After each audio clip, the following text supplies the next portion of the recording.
conversar com o seu coração e não com o seu cabeção. Se você sente afinidade com a minha energia, então esse vídeo é pra você.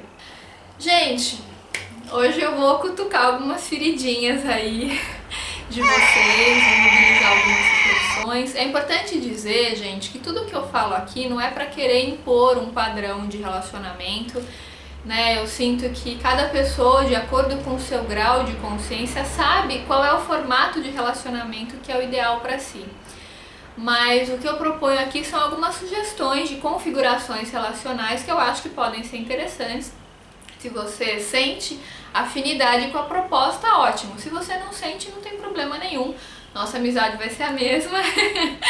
Não vou ficar bravinha com ninguém não, só porque você discordou do vídeo ou porque você não acha esse formato interessante. É só uma proposta, é uma sugestão amorosa. Acolhe quem quiser acolher, quem sentir afinidade, tá? Então vamos lá, hoje eu vou contar pra vocês a história da Cris. A Cris era uma menina, né, uma mulher de 33 anos. Ela tinha vivido alguns relacionamentos frustrados na vida dela. Ela teve vários relacionamentos indignos quando ela era mais nova. Ou os caras eram muito melosos, ou os caras eram muito excessivos, ou ela não queria se envolver, ou ela se envolvia demais.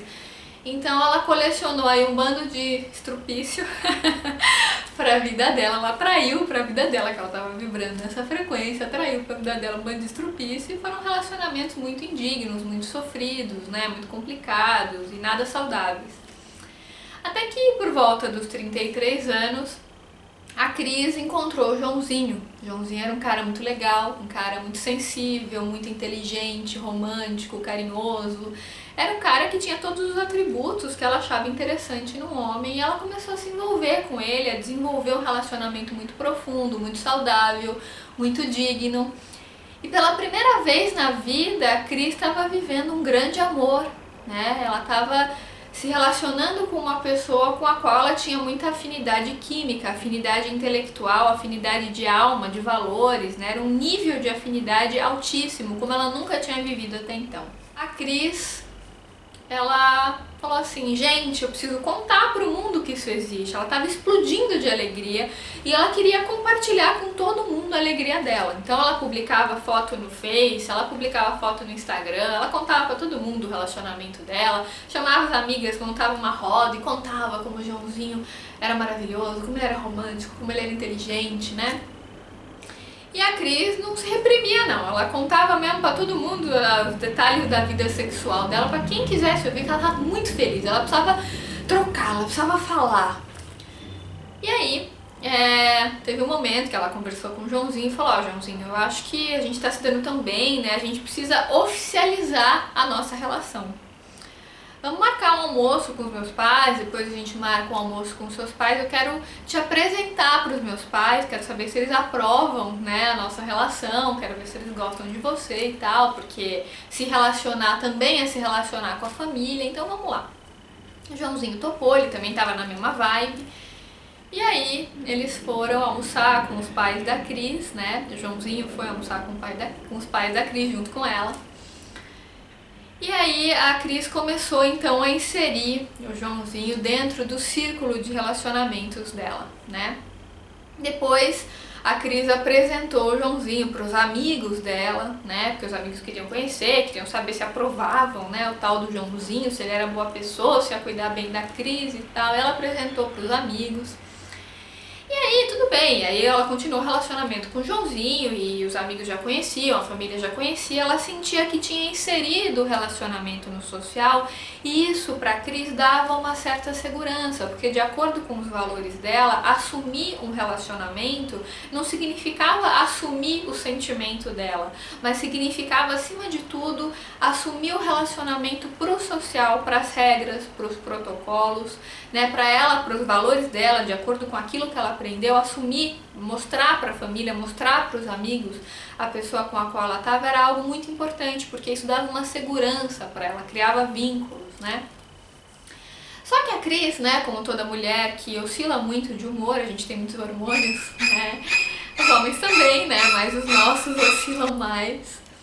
A Cris mudava muito de humor, ela tinha vezes que ela estava muito bem, tinha vezes que ela estava um pouco irritada, tinha vezes que ela estava raivosa, outras vezes triste. E nessas oscilações de humor, quando ela deixava o humor dela ficar para baixo, ela, como tinha mediunidade, ela acabava se conectando com muitas energias densas, né? Ela acabava ficando mal. E aí, nesses momentos em que ela ficava mal, em que ela ficava triste, ela começava a olhar o Joãozinho de um jeito diferente. Ela começava a olhar o Joãozinho à luz ou à cegueira dos protocolos sociais. Porque teve um dia que ela estava conversando com uma das amigas que conheceu o Joãozinho, uma das amigas dela que conheceu o Joãozinho, e essa amiga dela falou assim: ai, Cris, não sei não, viu? Você fala que esse Joãozinho é tão maravilhoso, mas não sei, ele se veste meio mal, ele fala palavrão, não sei, Cris, acho que não rola, meu, acho tipo, nada a ver esse cara, sabe? Reavalia isso, é isso que você quer. Aí a Cris, assim, ela nunca tinha percebido que o Joãozinho se vestia mal, nem que ele falava palavrão. Isso não era uma questão pra ela. Ela estava tão focada no grau de afinidade que ela tinha com o Joãozinho, que pra ela tanto fazia o jeito que ele se vestia. Ela estava vivendo um amor, o maior amor que ela já viveu na vida dela. Só que aí, naquele dia que ela estava obsediada, né, puleiro Diegum atrapalhado, ela realmente começou a pensar, a reavaliar, começou a pensar se a amiguinha dela não tinha razão, né? É verdade, né? O Joãozinho se veste meio mal, ele é meio estranho, não sei não. Será que isso que eu tô vivendo não é uma ilusão? Não. Acho que minha amiga tem razão, sabe? Acho que ela não tá, acho que ela tá vendo coisas que eu ainda não vi. Aí a Cris começava a considerar, né, algumas coisas que a amiga dela tinha falado. Aí a Cris ia almoçar com os pais dela, sem o Joãozinho, e o pai e a mãe, assim, não tinham ido muito com a cara do Joãozinho. O pai até tinha, mas a mãe era uma pessoa meio amargurada, uma pessoa meio sombria, meio focada no negativo. A mãe falava assim: Cris, não sei não, acho que esse cara não é pra você, né? Não sei, esse emprego que ele tem, não sabe, a gente não sabe se vai ter futuro isso daí. Você quer investir mesmo nesse relacionamento? Será que vale a pena? E a Cris, né, pra ela o emprego do Joãozinho não era uma questão, mas quando a mãe dela falou, ficou uma pulguinha, né, atrás da orelha, plantou ali a semente da discórdia. E a Cris começou a encanar. Aí, quando ela encontrou com o Joãozinho da próxima vez, em vez deles viverem um lindo dia de amor, de viverem aquele afeto disponível naquela relação, de viverem aquela história tão linda, tão sagrada que eles estavam vivendo até então, antes de socializar o relacionamento, ao invés deles viverem essa afinidade, não, né? A Cris, obsediada, o Joãozinho também não estava muito bem, a Cris já começou a chegar cobrando, falar: Joãozinho, porque essa roupa que você usa, esse emprego que você tem, não sei não, viu? Não sei se a gente vai ter um futuro, né?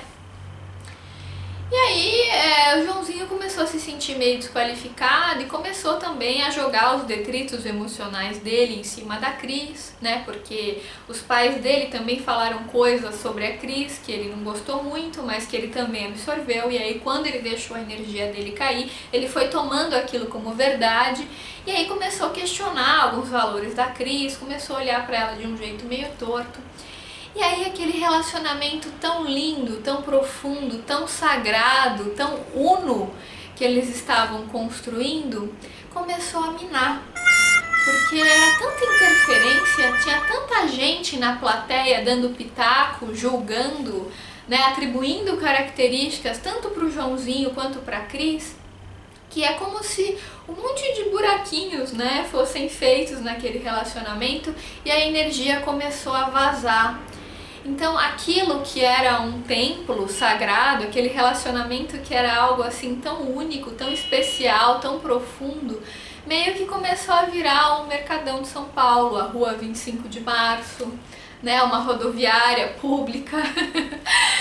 Passou a ser qualquer coisa pública, menos um templo, porque era tanta gente interferindo, era tanta gente metendo bedelho e julgando e querendo dizer como o Joãozinho tinha que ser, como a Cris tinha que ser, que isso começou a abalar um pouco o relacionamento dos dois. E os dois se amavam, eles achavam que eles não se importavam com a opinião dos outros. Só que nem o Joãozinho nem a Cris eram pessoas iluminadas, então eles tinham ego. E pessoas que têm ego em maior ou menor grau acabam se identificando com os olhares ou com crenças que vêm de fora. E acabam absorvendo essas crenças porque são humanas, têm ego, têm limitações. E quando deixam o padrão cair, esses pensamentos e sentimentos negativos que vêm dos outros acabam entrando. E aí, aquele lindo relacionamento tão sagrado, tão profundo, tão bonito, que parecia assim tão uno, tão indivisível, começou a minar.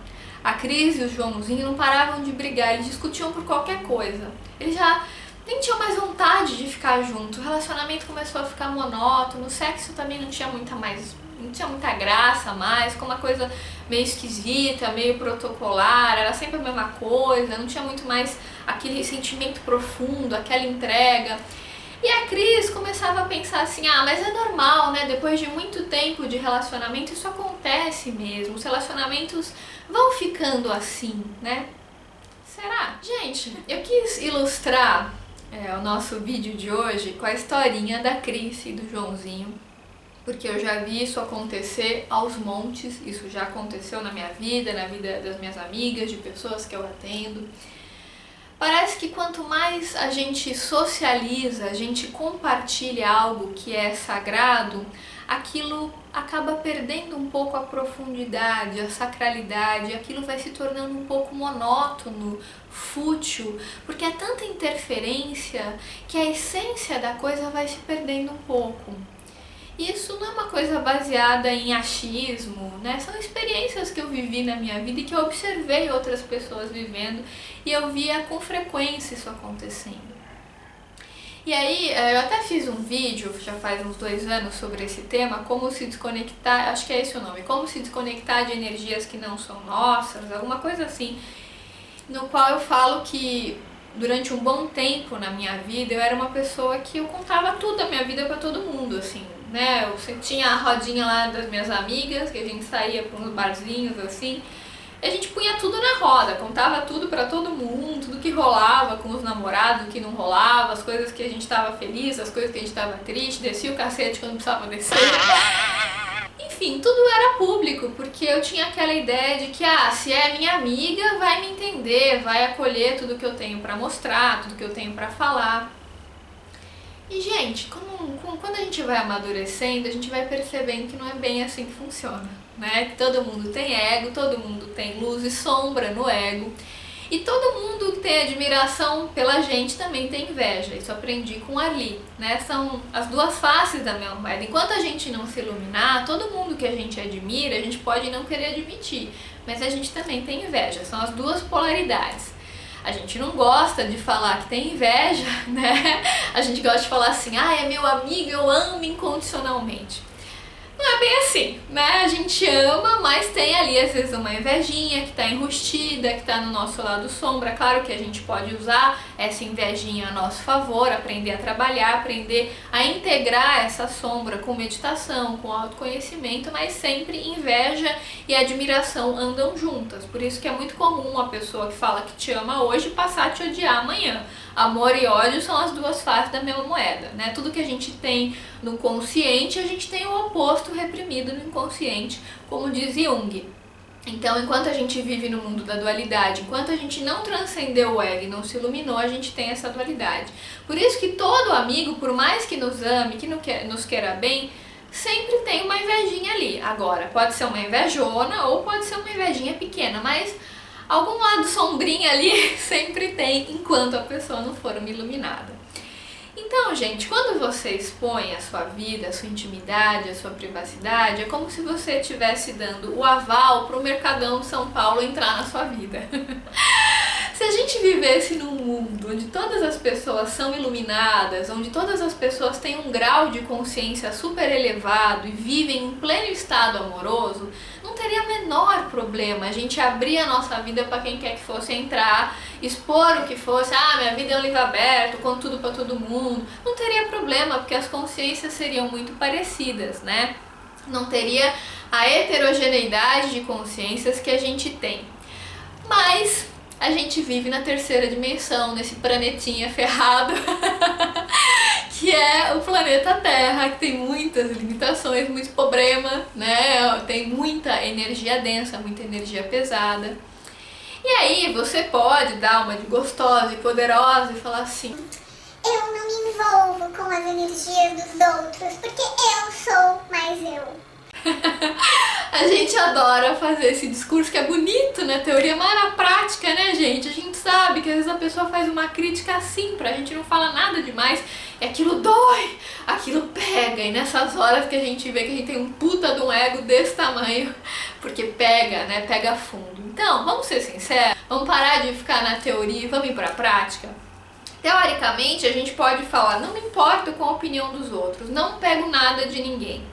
Só que enquanto a gente não se iluminar, enquanto a gente oscilar de humor, a gente acaba pegando, gente. Infelizmente isso acontece, isso é a prática, é a realidade, né? Enquanto a gente oscila de humor, enquanto a gente não se iluminar, a gente acaba se identificando com algumas coisas negativas. Então, se a gente já sabe que a gente vai oscilar de humor e que existe a possibilidade dessa energia densa entrar na nossa vida, por que a gente vai expor?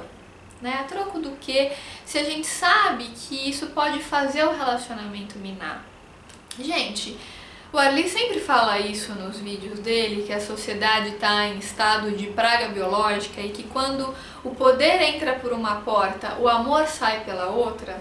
Eu acho que essa frase, para mim, foi muito simbólica, muito representativa.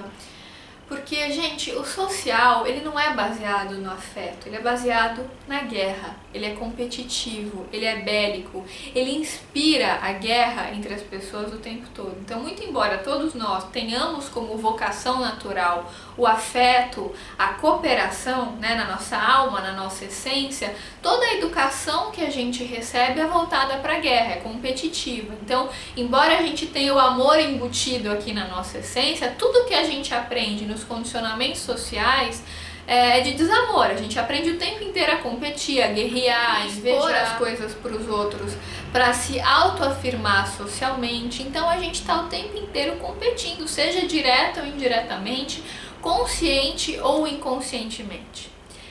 Quando você coloca o amor, que é uma florzinha tão delicada, tão vulnerável, tão sensível, exposto nesse ambiente de guerra, de caça, de competição, a chance dele ser esmagado, gente, é muito grande, né? Porque o amor, ele é muito sagrado. E aí vem as pessoas que usam sempre aquele argumento, falam assim, não, mas se você ama, você tem que espalhar o amor, as pessoas têm que saber que um belo relacionamento como esse existe, então você tem que publicar, você tem que falar dele. E aí eu criei uma frase pensando nisso, que é o seguinte: para compartilhar a felicidade, você não precisa expor a sua intimidade. O amor de um casal é sagrado, não é vitrine da vaidade.